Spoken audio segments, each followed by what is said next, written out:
and I'll have our guest introduce himself. Hi, my name is Ryan Gale. I'm glad to be here today. And why is your name in sign language like that? Because my name is spelled R-I-A-N, and so it looks like rain in print. And so oftentimes people misunderstand my name when they read it. And so my name sign is the sign for rain. And people kind of made fun of me growing up, and it just stuck since high school. Cool. All right. Tell me about yourself. Where are you from? Who are you? Sure. I am married. I have 2 children. I live here in Salem.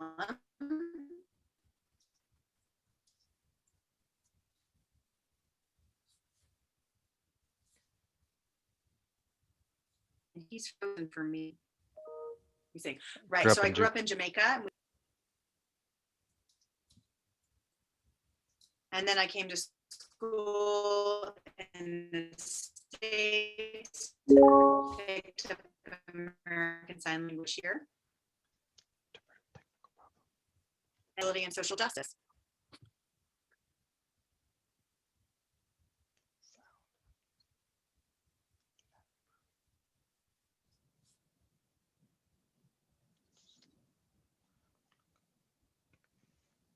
So Ryan said, is mine okay?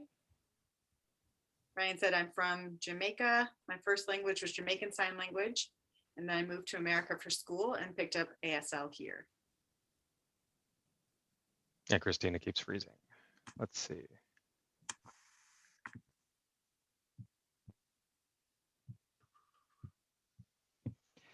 So should I give that answer again? Yeah, why don't you do that? I'm not sure how much got through.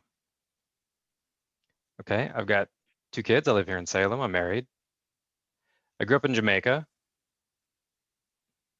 And I grew up using Jamaican Sign Language, so JSL. And then I moved to the US to go to college, where I learned American Sign Language at college. I went to Gallaudet, and now I work at Western Oregon University. And I'm a social justice and disability rights advocate. That's awesome. Do you like your job? Yeah, I do. It's really busy. It can be challenging. But the cool thing is, the great thing is that we have a team. We do a lot of teamwork. Everybody on the team can sign, so communication is fully accessible for me. They're all of my teammates are hearing. I'm the only deaf person on the team. But the environment is set up in such a way that it's deaf and sign language friendly. So, and there's a lot of respect, mutual respect. And so, yeah. That's awesome. I want to ask you a number of questions. So you ready? First of all, what is your job title and what does a typical day at work look like? I mean, so when I say typical, I'm talking about before coronavirus.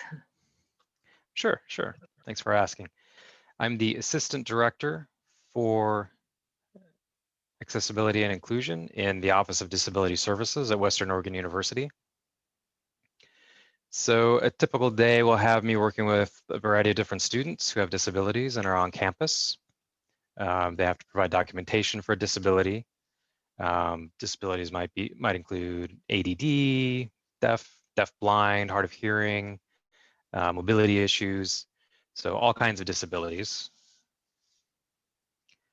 And then I'm responsible for first, when they get admitted to Western, reviewing their documentation, taking a look at their IEP or 504 plan or some audiology paperwork, and verifying that they do have a disability. And then I manage their file. And if they need something, accommodation or anything, then I talk to them. We have a meeting. They tell me about what their needs are. And then I work with the professors and the school to make sure that we're providing the right kind of accommodations to them. I communicate with their professors to let them know they've been approved for accessibility services. And if they have any questions, the professor can contact me. They can call me through the video phone. Also, if parents of students, they can also talk to me. So that's in a nutshell, that's what I do on a daily basis. And then have there been challenges since coronavirus? Yeah, since COVID, well, I've been working from home. So there's less face-to-face interaction. Usually I'd have an interpreter in the office ready to go on call in case somebody came in. Now I'm using interpreters through video phone, through video conferencing, like everybody is on Zoom and VRS. So, and I'm finding that there are more students seeking accommodations now than there were before. A lot of students in the past wouldn't ask for accommodations; they try to get by on their own. But there's been an increase in requests for accommodations since everything's online and since COVID hit. Wow, so do you feel like you're busier now or before? Yeah, I'm busier because there's more communication that has to happen both ways.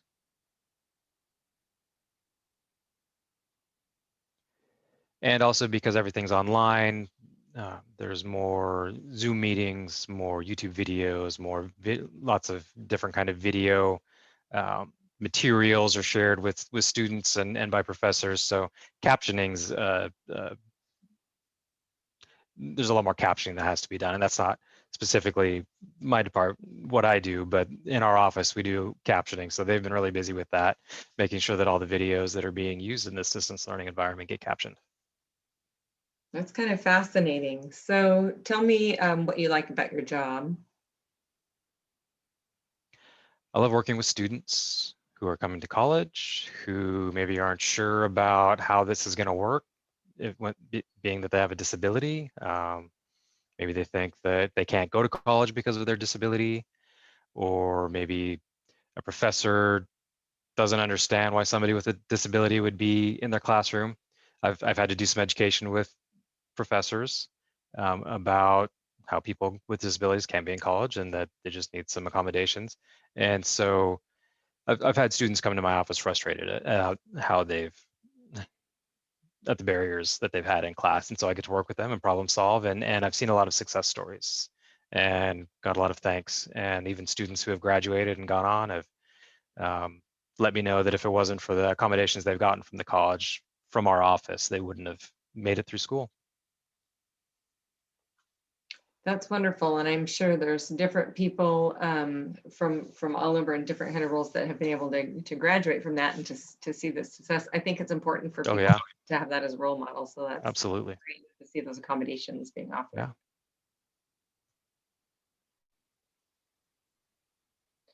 So I'm wondering if now you could share on the other side of things, maybe some challenges or things that you don't love about your job. Challenge is that there's no blueprint, there's no script. I don't always know what, it's not always clear what actually needs to happen. So if somebody comes needs accommodation, if they are deaf, if they sign, I can sign directly with them. If they don't sign, then I can get it interpreters. We figure out what it is they need. Do they need interpreters? Do they need captioning? And then sometimes they don't need signing, they don't need captioning. There's even a third option that they might need. So just working through trying to figure out individually what each person needs. There's a lot of variation out there. And then finding something that works for the individual, which might not necessarily work for the next person.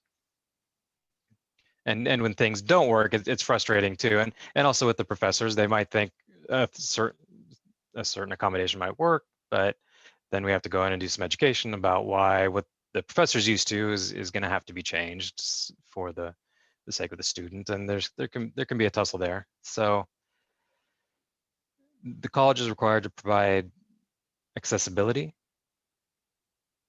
And the tricky part is if the student feels that accessibility and accommodations weren't provided, they could sue the college. So we have to do everything we can to make sure that we're following all the rules and make sure we're providing all the services we're supposed to satisfy that liability. And it can be complicated too. We get students who are deaf blind, and autistic, and they use a wheelchair. So you have to look at the student as a whole and try to figure out what's going to work best for them. Wow, those can be some complex challenges. Yeah, and there are just a ton of details to go through. Huge checklists. Okay, that I communicate with this person, that I follow these protocols, that I follow these rules, did I miss anything? If you miss one little detail and don't realize it, sometimes you have to back up and do everything over again. Sometimes you got everything, almost everything, but there was one little part that you missed and that throws everything off. So yeah, details. Right, and people probably don't realize there's so many different things that require specific accommodations for each thing. So that's a lot. Yeah, and you have to remember, so at our university, we work with about 500 students or less. At a larger university like U of O, it might be 3,000 or 5,000. So we're relatively small. So usually we have a caseload of about 300, 400 students. Wow. So how many people did you say that you provide accommodations for in the disability services? This term, well, the numbers are different, like I said, because of COVID.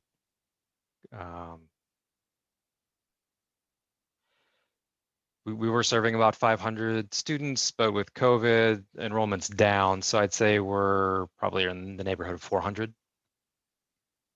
Hopefully those numbers will go up and we'll see.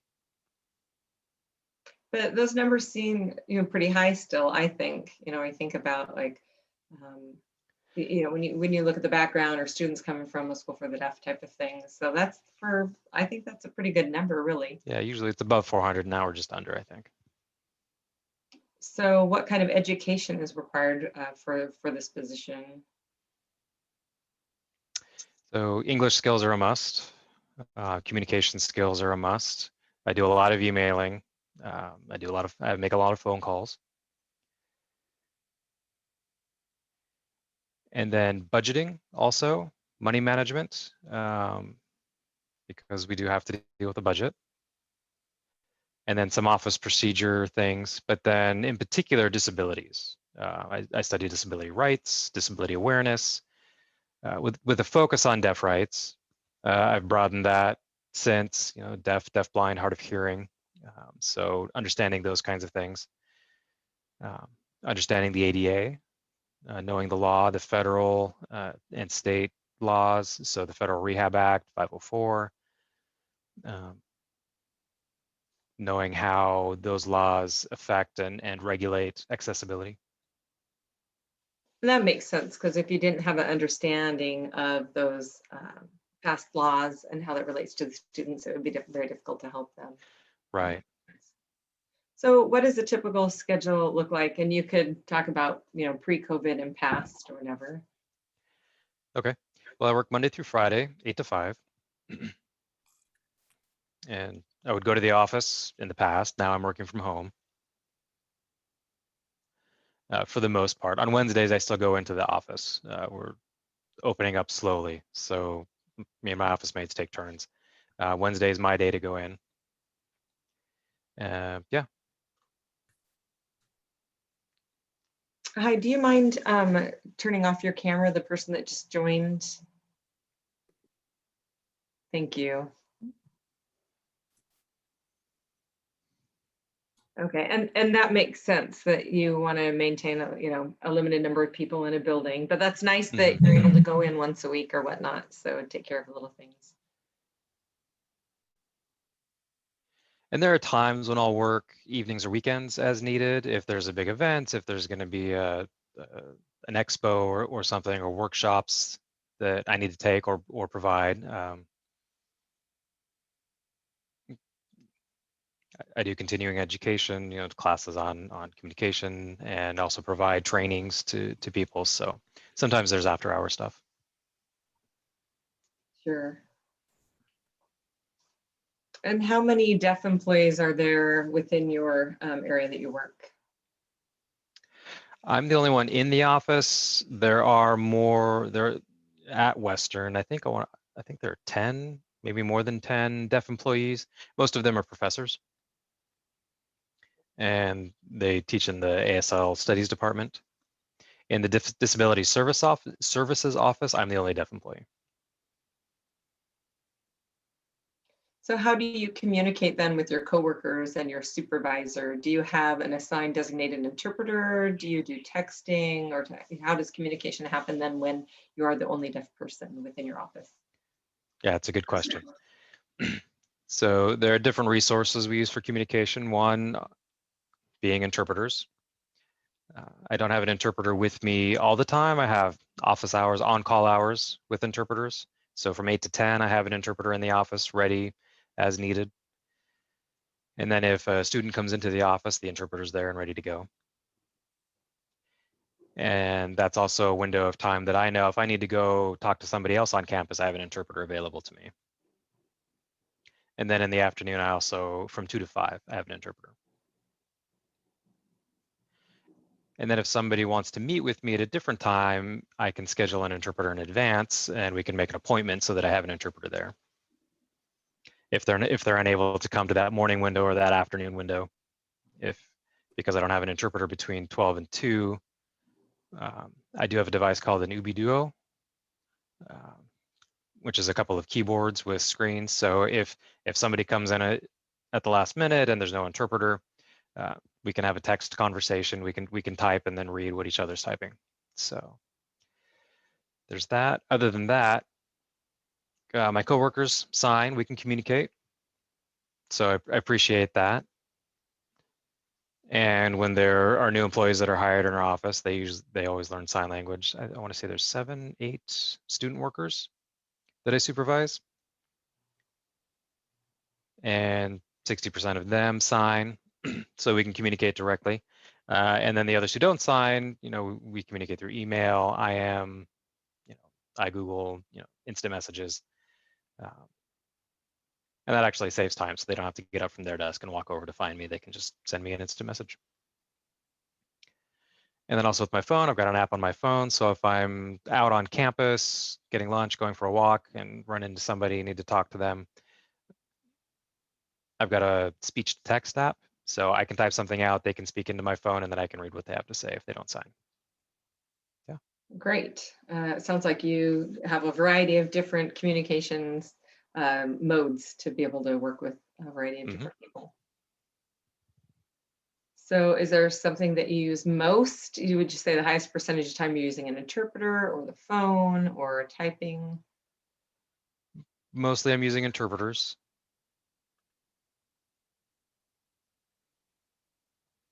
Especially if I think the conversation is going to be long or in depth, I want to make sure that I have an interpreter there. If somebody calls and leaves me a message,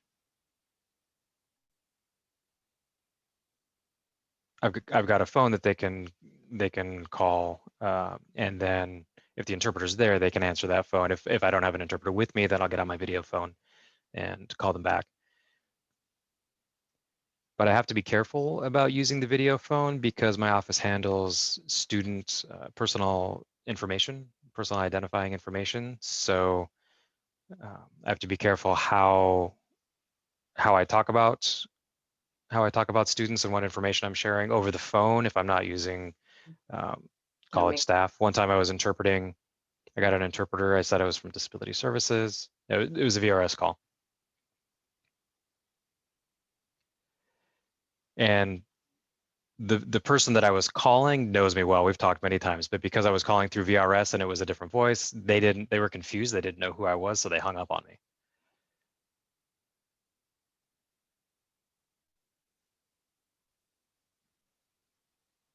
And there was a huge misunderstanding. Like, why'd you call the lawyer on me? Did you call? What was going on? And they had to come talk in personally. And they said, yeah, somebody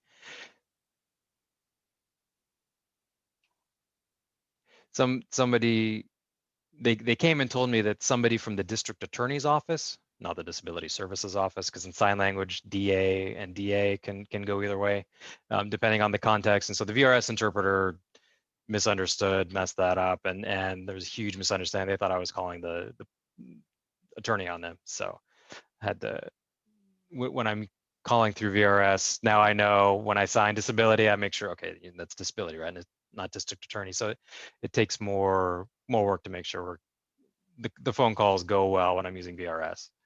And also interpreters all over the country that I might get on VRS don't know Western's acronym WOU, so I have to spell that out more. So it's more work.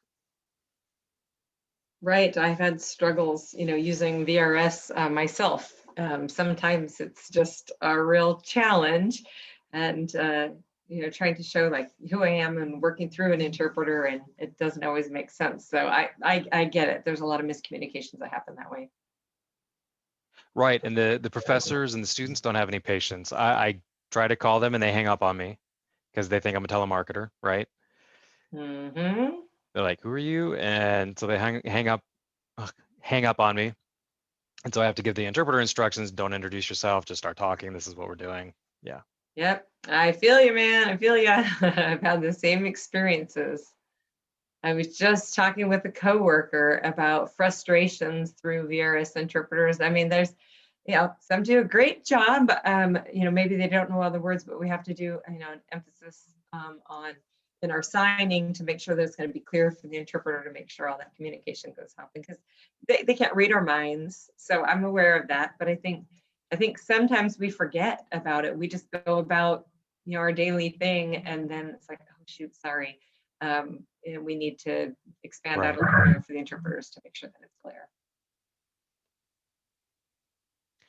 And with this job, this field,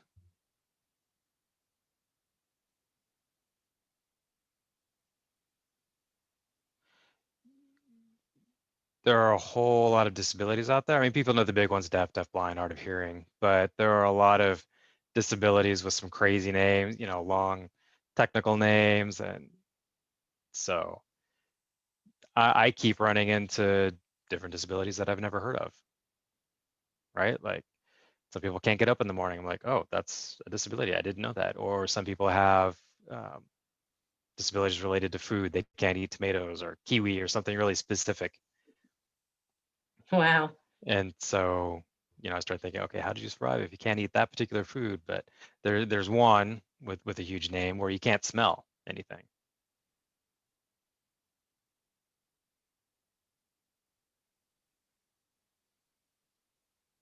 Or people that, sorry, not that you can't smell, but that you can't sense bother them so much, we'll just knock them out. So if they go into sometimes the restrooms have the air fresheners, they can't go into those kinds of restrooms. Or freshly cut grass, they can't be out there.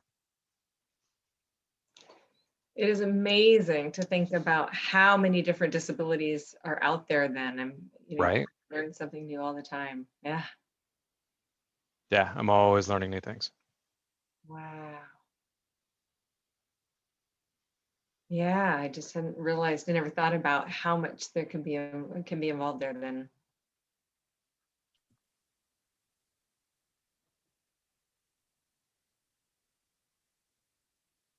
And sometimes when students come to college, they don't actually know what accommodations they need. So they may know what their struggles are, what barriers they're facing, but they may not realize what accommodations would work for them. And sometimes they come and we try one accommodation, like if we provide an interpreter and that's not working, then we try another accommodation like captioning or something like that. So for every disability that people are experiencing, we look at their barriers and then we have to explore together to find what's going to work for them. And there's a lot of research looking for what accommodations are available. Sometimes we find brand new things that we didn't even know existed. Wow, that is fascinating. So, hearing about the stories of the struggles that people face and then trying to overcome those, it's wow. Oh, you've really got me thinking. It maybe seems silly, but like some of them, but then it's like, no, it's legitimate. It's real things that they're having to deal with. And wow. Absolutely. Yeah, but regardless of what the disability is, if a person has a disability, then that has to be respected, and those accommodations have to be offered. And so that's your challenge, just figuring out how to accommodate those and provide that. Right. Right. And also in the past, I assumed that if someone requested an interpreter, it meant they were deaf. But we've actually had a few people request interpreters, and then I asked them for documentation, like an audiogram to prove their deafness. And they respond that they need an interpreter not because they're deaf, but because of some other disability. For example, they might have severe autism and struggle with speech, right? And so they may actually be able to hear, but they prefer to respond using ASL. Ah, true. And there was another disability that was new to me that I learned about, that something about speech causes trouble in their body, and so they don't speak anymore, even though they can hear. They then don't use their voice. They uh, express themselves through sign language, right? And then there are other people who can actually hear audiologically, but they have an audio processing disability, and so even though they can hear the information, they can't really process the information through sound. And so they need that language to come through another modality. So for example, sometimes they'll hear, a full English sentence, but they have to process each and every word individually. And so it's much faster to access language through a visual means. And that makes sense. And so it's like when I found that interesting. Sometimes you notice some differences, like with children that have deaf parents and their signing. Trying to remember, there was a university, what was it from? Anyway, there's a person that went to a university, and that person was a CODA. They had deaf parents, and they actually did better using sign language to access their learning and their education, because they hadn't socialized a lot with hearing people. Most of their communication had been through ASL. And so even though they were a hearing person, they went through school using accommodations kind of like a deaf person would, and they had to kind of fight for the rights to have interpreters. But Wow. it was interesting. It's like, you can't hear, and they're like, no, but I just even though the person could hear, they used interpreting services in the university. And it was just kind of an issue about being a native signer and how their brain processed language, and they weren't able to express themselves as well, verbally. Compared to speaking. That was fascinating. Then it makes me think about my own children who are growing up with deaf parents, and wondering how that will affect their language as well. And my kids seem to do better with signing. Maybe sometimes I will speak with my kids, and I sign as well. But sometimes it seems like their ability to understand is not as great if I'm not also signing. So it's just been kind of interesting to see the language progression of my kids. And so, there's a lot more access sometimes with using sign language, not only for people who are deaf. I want to move on to a new question, and I just was wondering what your experiences that were necessary that you bring into this position, and what helped you, be prepared for this type of work. The primary experience for me is experience working with people with disabilities, right? And getting engaged with a number of different disabilities. It's good to understand about the ADA. So sometimes I do talk with attorneys, also working with interpreters. Of course, as a deaf person myself, I've gone through the process of documentation and proving my disability. It's important to have good communication skills, because you do have to talk with each individual to kind of understand what their disability is. And oftentimes we have students coming straight out of high school who have never really advocated for themselves. In the past, it's been their parents who have gotten these accommodations for them. And now they're out on their own, and they're really developing that autonomy. And so it takes communication skills to kind of help them explain their disabilities and what they need. And that can be a challenge sometimes, getting the information when parents have answered all the questions for them prior.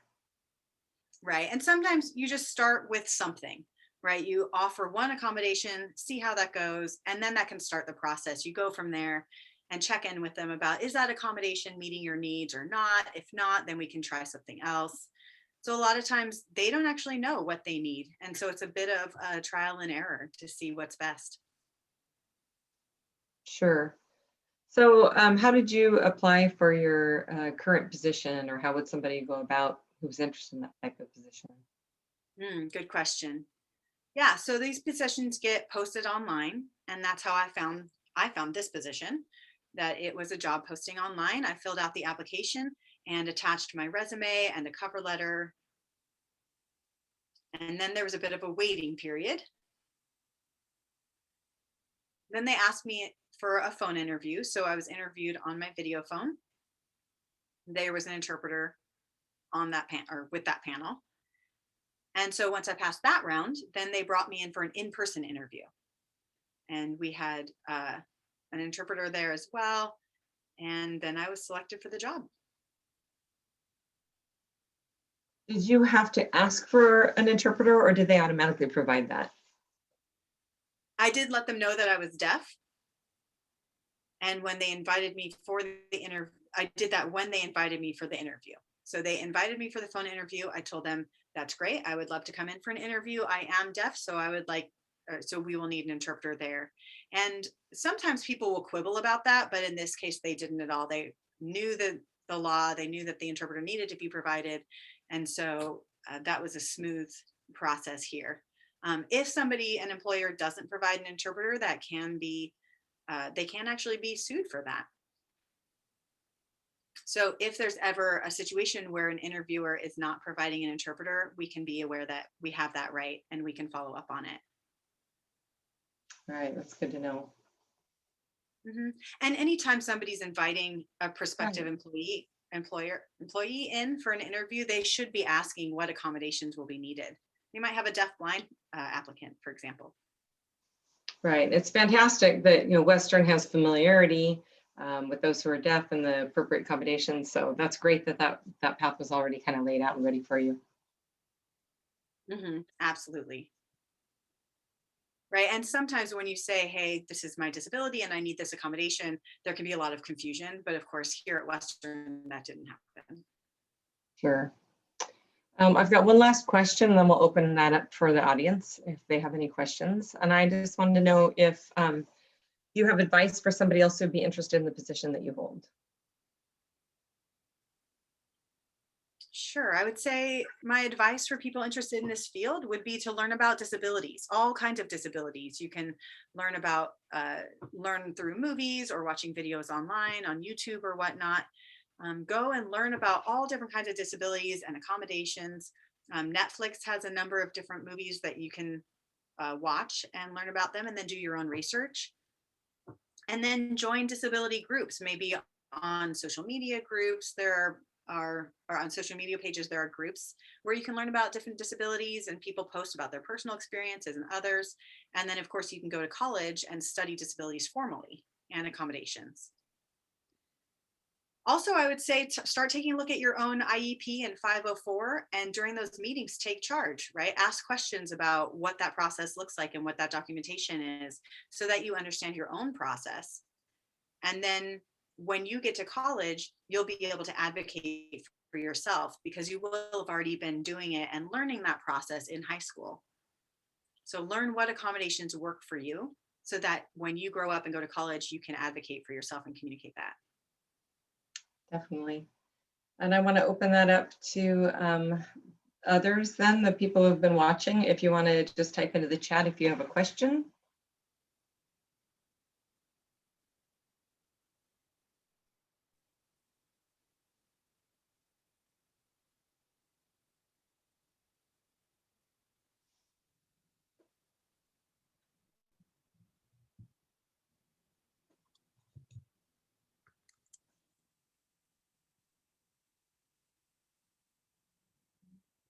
Do you, Trey, do you have any questions that you wanted to ask Ryan? And we also, we could call on people's names if we have multiple people.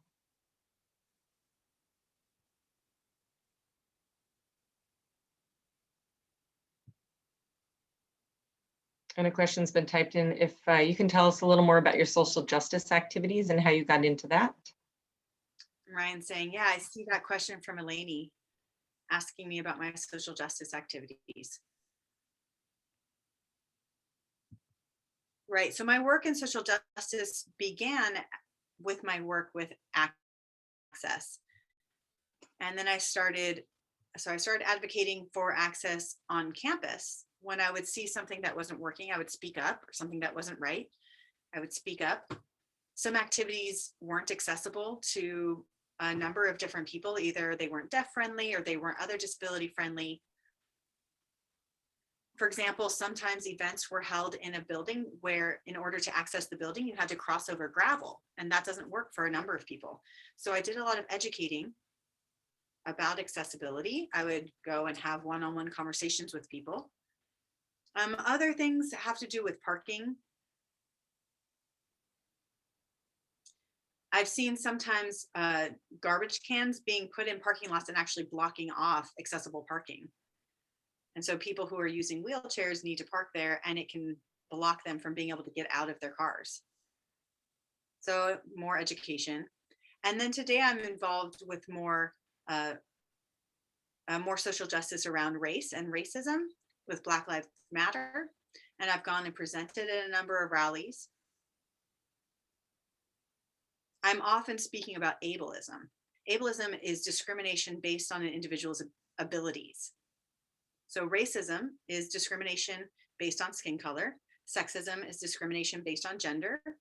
And ableism is discrimination based on abilities. And it's not only disabilities or disabled or not disabled, but it's people's abilities while they were growing up. So for example, if somebody grew up in poverty and didn't have access to formal education, whereas compared to someone else who had access to everything based on just where they grew up and the family they grew up in, they have a number of abilities that another person, even without a formal disability, doesn't have due to their circumstances, where they grew up and what they had access to growing up. And so then people experience discrimination based on those abilities or lack thereof. I appreciate you sharing that part of your life. And that's, I think there's, we see a lot of people getting encouraged or getting involved and encouraging people to get involved and leading in this. And I think that's a great gift that's given us with, I've been impressed with the work that you've done, and I think you've invited a lot of people along the way. So I think there's a lot of community members and people that are starting to see the how important this is, and so appreciate your involvement in that, your efforts. Yeah, thank you. Are there any more questions?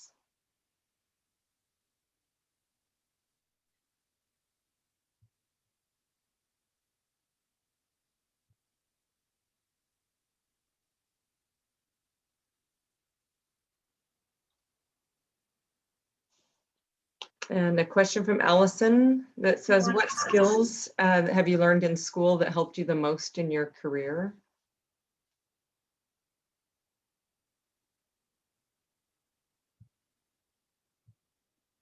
Let's see. Good question. I like that one. Yeah, there's so many that you pick up in school. I would say skills related to everyday life that maybe people don't talk about that much, like doing your taxes. You know, I didn't realize how important that was in school when I was in school. Managing your household budget, paying your monthly bills, taking care of your children. There's a lot of bills that go into taking care of kids. Time management is really critical.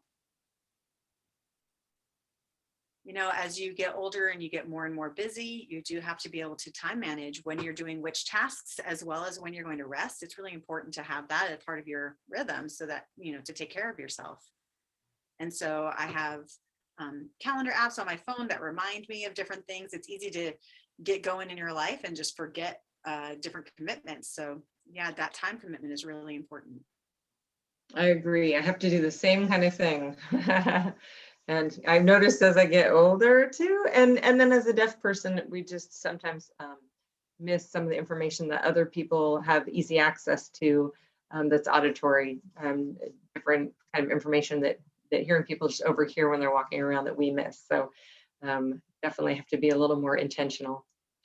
And then we also had another question posted, And it says, how did you feel as a high school senior when you were getting ready to graduate? And then, okay. Oh, I was so nervous coming into a new world, a new life. I graduated and I was going to college. So it was my first time getting on a plane because I came to college here in the States. I didn't know where I was going to live. I didn't know what kind of job I might have. I wasn't sure how people would view me as a deaf person. So there was a lot of questions, a lot of unknowns. We didn't have a lot of opportunities growing up. So I was thrilled to get to go to college. But yes, there was a lot on my mind. I was very nervous. Because you're in Jamaica, right? So it's a smaller area, not as much there. Right, right. I grew up in Jamaica and there weren't as many opportunities there. Right. So, and then in high school, did you know when did you figure out what you wanted to do? No, I had no idea what I wanted to be when I grew up. I thought I would wanted to be a businessman, a business manager, something like that. And, I started looking into that. I started going in that direction, starting interacting with, business people and everything. And it just really wasn't my thing.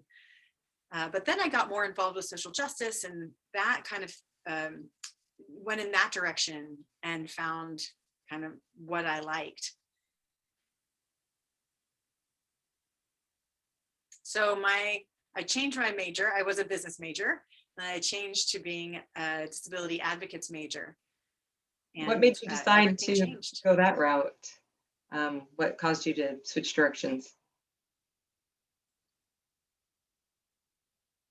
Yeah, people I met. The more time I spent with different people with different disabilities, I learned about that, saw their experiences. And growing up in Jamaica, we did sometimes, we would have natural disasters. We had a lot of hurricanes. So we would see that there was an emergency happening on the news, but I couldn't access the news because it wasn't captioned, right? And sometimes they're giving you very important and urgent information. And so I saw the impact of when there's a lack of access, the real implications that can have for people's lives. So it was quite a fight in Jamaica to make sure that there were interpreters on the news and then getting captions on the news. And so that started my process. That's kind of planted the seed for me to come down this route. And that's great that you had those experiences that led you to where you are now. So that's an amazing journey. Any more questions? One last opportunity.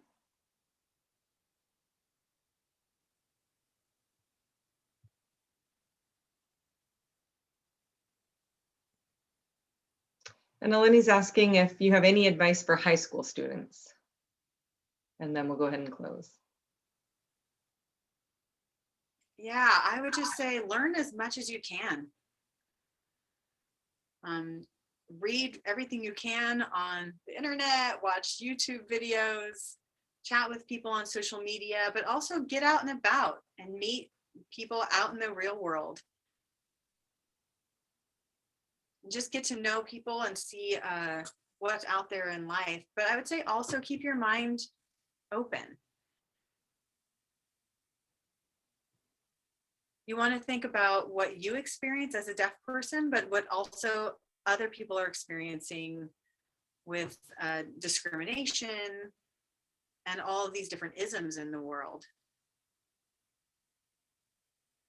I was going to be in this career when I was younger, but I just went about my life and started meeting with people who are different than me. Mm-hmm. And as I talked with people and found out that a lot of people didn't have the access or the information that I had, that kind of directed my path. Right, definitely.